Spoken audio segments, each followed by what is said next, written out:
Nais ko pong ipahayag po sa inyo ngayon na dalawang klase lang po ang tao sa mundo, Nanay Muling, no? Saka Nanay Lenny at saka si Agnes. Yung dalawang klaseng iyon ay dapat natin makita na una, ang isang tao ay makita ho natin yung tinatawag po na taong anak ng Diyos. Tama po? Pangalawa, meron din pong tinatawag na taong anak po ng Diablo, no? So, atin po ngayong pag-aralan po 'yan, no?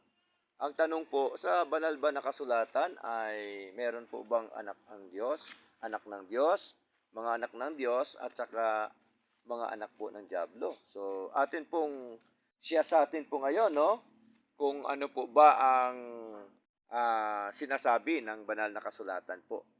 At bukod doon na dalawa lang ang klaseng tao sa mundo, anak ng Diyos saka anak ng Diablo, at bukod doon ay sinabi ko na ito ng nakaraan na merong tao na nagpagamit po sa Diyos, no? At meron naman po tao na ginagamit po ang Diyos.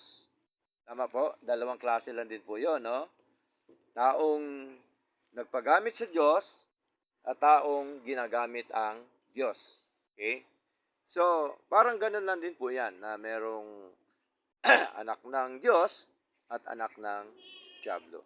Ngayon po, alamin natin ngayon, totoo po ba na sa banal na kasulatan, meron po bang anak ang Diablo? Basahin po natin, no? Sa aklat po ng John, no? John chapter 8, verse 44. Meron po binabanggit dito ang ating Panginoon, no? Nung kanya pong nakausap ito, nakaharap yung mga Hudyo during the time na hindi ho naniniwala sa kanya, no?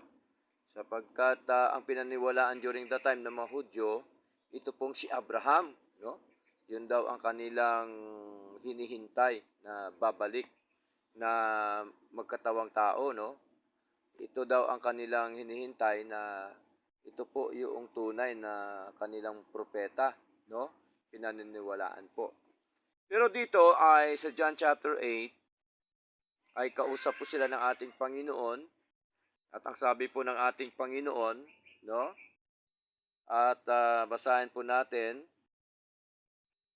sa verse 42, sabi dito, sinabi ni Jesus sa kanila, kung ang Diyos ang inyong ama, iibigin ninyo ako, sapagkat ako ay nagmula at nanggaling sa Diyos. Ni hindi ako dumating sa aking sarili, kundi siya ang nagsugo sa akin. Ang nagsalita po ang ating Peso Kristo. Ang kanyang pinagsasalitaan o sinasabihan o binabahaginan, ito po ang mga Hudyo during the time. Verse 43, sabi po ng ating Panginoon, bakit ba hindi ninyo naunawaan ang aking pananalita? No? Sa makatwid, dahil hindi ninyo marinig ang aking salita. Okay? Sa verse 44, kayo ay sa inyong amang Diablo. Kung ang Diablo ay ama, tanong, may anak po ang Diablo? Meron. Meron, ama eh. Di ba? Kung merong ama, merong anak. Kaya sabi dito ng Panginoon, kayo ay sa inyong amang Diablo. Sino hong tinutukoy niya na mga anak ng Diablong ito? Yung mga Hudyo na hindi ho naniniwala sa kanya. No? Ano po ang ugali nila? At ang mga pita ng inyong ama ay inyong gagawin. Siya ay isang mamamatay tao. Tingnan niyo po, no? Kaya nagkagulo yung Middle East po ngayon, nagkagyera na, patayan na po sila, no? Mga Hudyo at saka mga Palestinyo, no? Nag-away-away na po, no? Kaya itong sabi ni Lord, siya ay isang mamamatay tao. Tingnan niyo po yung mga reliyon ng Islam, tuwang-tuwa sila pag nakapatay sila, no? Kasi yan daw ang kanilang sakripisyo sa kanilang ala, no? Okay? So ano po pong sabi dito? Mula sa pagsimula, no? Mula pa daw sa pasimula, mamamatay tao na po yung kanilang ama at hindi na natili sa katotohanan, no? Dahil walang katotohanan sa kanya. Kapag siya ay nagsasalita ng isang kasinungalingan, siya ay nagsasalita sa kanyang sarili sapagkat siya ay isang sinungaling at ang ama nito. So kung ang ama ay diablo, edi ang anak ang tinutukoy niya, ang sinasabihan niya, no? Pinapangaralan po niya mga minamahal. Kaya pagdating dito sa verse 58, no? Para ano lang po tayo, no? Para maikli lang po tayo. Sa verse 58, si Jesus ay nagsabi sa kanila, katotohanan, sinasabi ko sa inyo, bago pa si Abraham, ay ako na nga. Wala pa si Abraham, ang ating Panginoong Kristo sapagkat siya po yung salita ng Diyos Ama, kasama na po siya ng Ama during the time. Hindi pa lang siya nag-exist na bilang anak. Tama? Okay, during the time, kasama na po. Okay, kasi siya po ang word na living word ng Diyos. No? Kaya verse 59, ang sabi dito, sa gayon ay dumampot sila ng mga bato. Tingnan niyo po, pinagbabato pa yung ating Panginoon. No? Sa gayon ay dumampot sila. Sinong sila? Yung mga Hudyo na pinangaralan ng ating Panginoong Kristo. Dumampot sila ng mga bato upang ihagi sa Kanya, sa ating Panginoon. Datapwat itinago ni Jesus ang kanyang sarili at lumabas mula sa templo na nagdaan sa kalagitnaan nila at gayon nakalampas. Tingnan niyo po, no? So, dahil po yan sa pangangaral, may mga tao talaga na handang pumatay. Tama po? Dahil sa salita ng Diyos, may mga tao talaga na ayaw nilang tanggapin ito at handa po silang pumatay, handa po silang mamatay. So, ganun po ang nangyayari, no, sa mga Arab countries, mga Muslim country po, no? Kaya dito, hindi lamang po dito na pinatunayan ng Panginoon na meron pala anak ang diablo, kundi meron din po dito sa aklat po ng 1 Timothy chapter 4. No? Ano po ba ang sinasabi ng ating Panginoon po dito? Ngayon, ang Espiritu ay nagsasalita ng malinaw. Espiritu ng Diyos po ang nagsalita po nito, na sa huling mga panahon ang ilan ay tatalikod mula sa pananampalataya, magbibigay pansin sa mapaninglang na mga espiritu at mga doktrina ng mga diablo. So, ibig sabihin, meron din palang mga doktrina po nanay, yung mga diablo. No? Pag sabing doktrina, meron din pa silang aral na sinasabi. Pero ang aral na sinasabi, hindi po yan nakabatay sa salita po ng Diyos. Kasi wala naman tinuturo si Lord na pumatay ka ng tao, tama? Bagkus, kanya pa nga yang binabawal eh. Mula pa sa lumang tipan yan, inuutos na po niya yan, no? Na huwag pumatay. Sa 10 utos, nandun na po yan, eh, no? So, malinaw po, no? Ano naman ang kanilang ginagawa? Nagsasalita ng mga kasinungalingan sa pagpapaimbabaw ng kanilang budi ay napaso ng mainit na bakal. So, tingnan niyo po, ang ginagawa pala nito ng mga diablo, ang tinuturo nila, puro daw kasinungalingan. Sabi po ng ating Panginoon.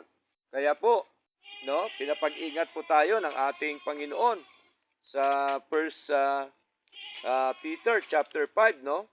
Sabi po dito, pinapag-ingat tayo at kailangan daw tayo ay magbantay, no? Sabi dito sa 8, maging mahinahon, maging mapagbantay, dahil ang inyong katunggali, ang diablo, gaya ng umaatungal na leon, ay gumagala, naghahanap kung sino ang kanyang maaring lamunin. Tingnan niyo po pero may ano tayo, may laban, kailangan natin siyang labanan, no? Verse 9, na siya ay labanan ng matatag sa pananampalataya, nalalaman na ang gayong mga paghihirap ay nagaganap sa inyo mga kapatid na nasa sanlibutan. Tingnan niyo po, may nauna sa atin na mga mananampalataya naranasan po nila ang mga bagay na ito, yung mga pagtutuya, lahat-lahat na mga pag-alipusta ng mga tao, alang-alang po sa mga salita po ng Diyos hanggang ngayon, sa ating panahon ngayon, hanggang sa susunod pa na mga henerasyon, no? Na kung saan ay bago po dumating ang ating Panginoon dito po sa mundo, ay talaga hong hindi ho yan titigil ang na maipangaral ang mga salita po ng Diyos. Tuloy-tuloy po yan. Ang kainaman lamang, ang ginagawa ng Diablo ay dapat po natin labanan. Ano po ang ating sandata?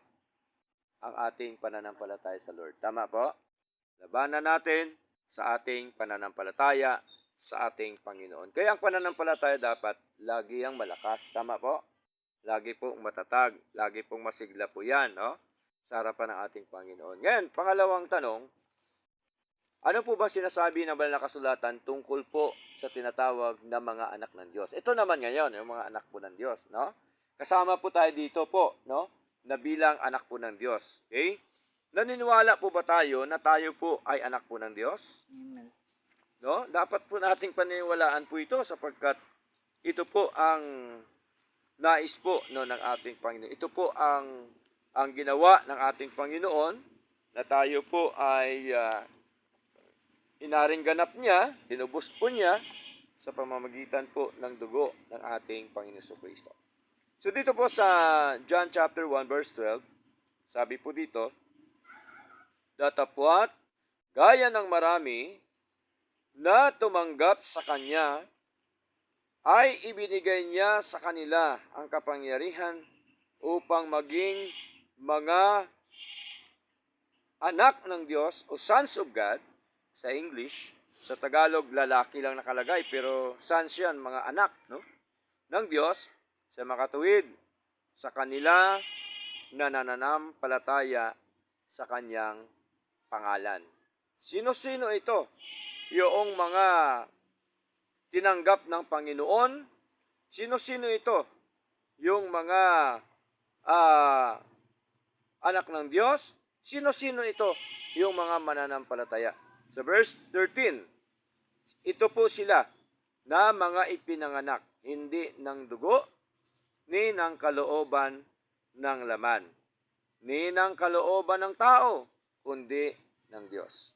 So tayo po ay tinawag na mga anak ng Diyos sapagkat tayo po ay ipinanganak ng Diyos. Tama po? Ito po yung tinatawag na born of God. Kaya hindi tayo pinanganak sa dugo o sa laman. Iba po yung kapanganakan natin sa laman at dugo eh. Hindi tayo pwedeng bumalik uli sa tiyan ng ating ina. Di po ba? So ito po, spiritual. Born of God ang tinutukoy po dito. No? Na kung saan tayo pala ay pinanganak ng Diyos o binigyan ng eternal life o binigyan ng buhay ng Panginoon sa ating kalagayang patay spiritual. At ito po ngayon ang naging resulta na atin pong tinatanggap ang aral ng Diyos at tayo po ay naging mga anak po ng Diyos, no? Sons of God, at tayo po ay nananampalataya sa ating Panginoon. So yun po yung pruweba, yung ebidensya, no? Ng atin pong tinatawag na ipinanak po ng ating Diyos na buhay. Ano pa po ang ebidensya po na tayo pala ay mga anak ng Diyos? John chapter 8, no? Verse 14. Sabi dito, John chapter 8 verse 14. Okay? Sabi kang Tagalog,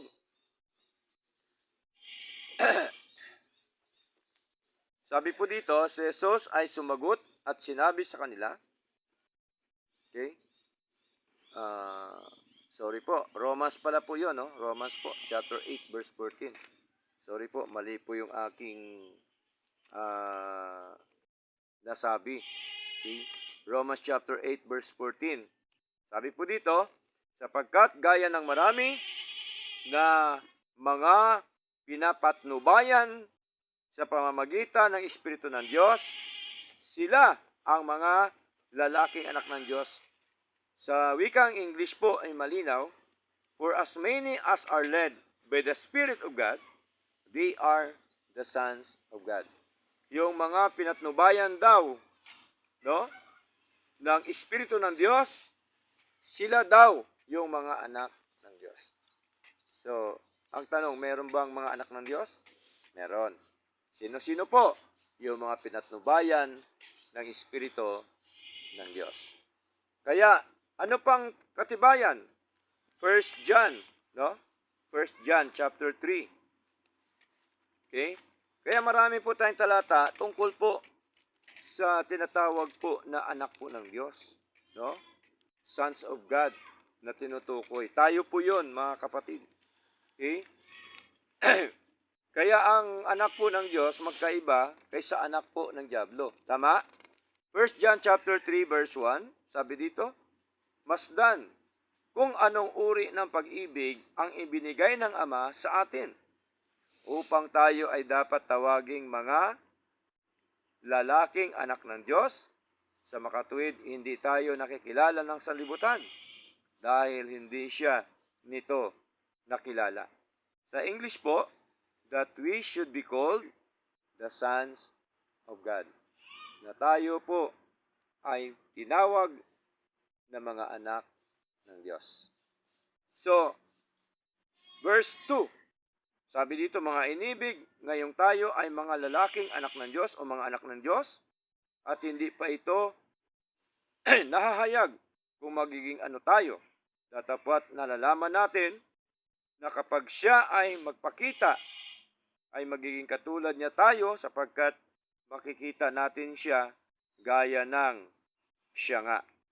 So malinaw na katunayan po ito na tayo po ay mga anak po ng Diyos. No?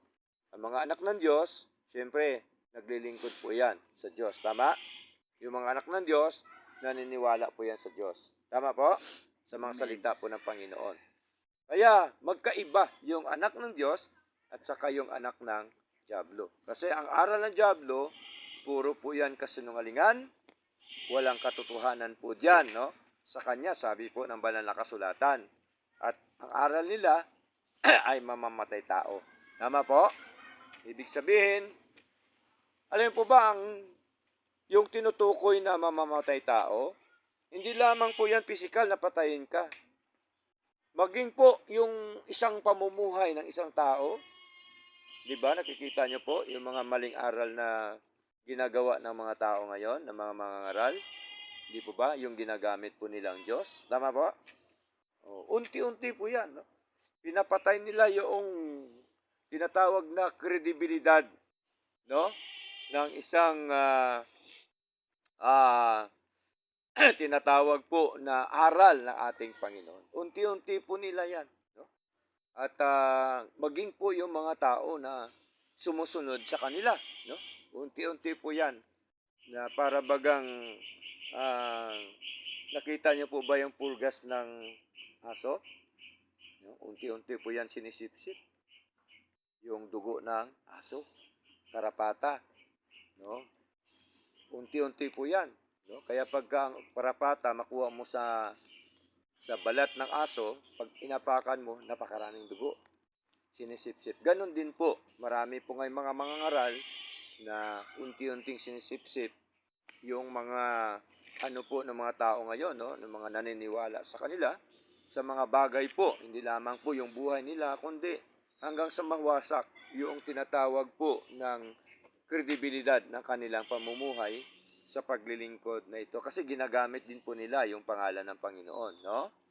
So, Diyos din po yan ang kanilang binabanggit. Pero ang totoo niyan, ang mga aral nila, wala po sa banal na kasulatan. Kaya sabi po ni Lord, ang diablo, ang kanyang aral, ang kanyang doktrina, kasinungalingan at hindi katotohanan. Samantalang tayo, bilang mga anak po ng Diyos, ang doktrina po natin ay purely na aral po talaga ng ating Panginoong Diyos na buhay. Doktrina po ng ating Panginoon.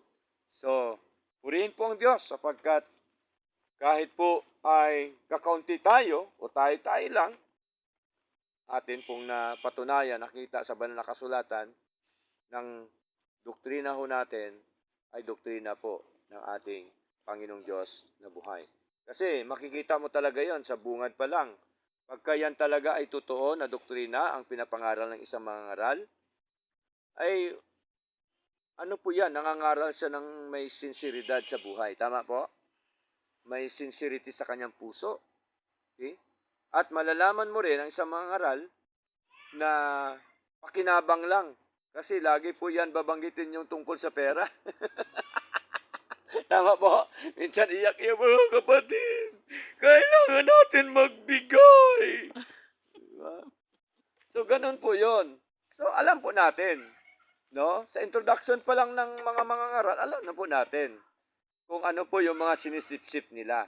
Eh, siyempre, ang sinisip-sip nila, pera, ibig sabihin, so, parang dugo din yan na sinisip-sip sa atin o sa mga tagasunod nila.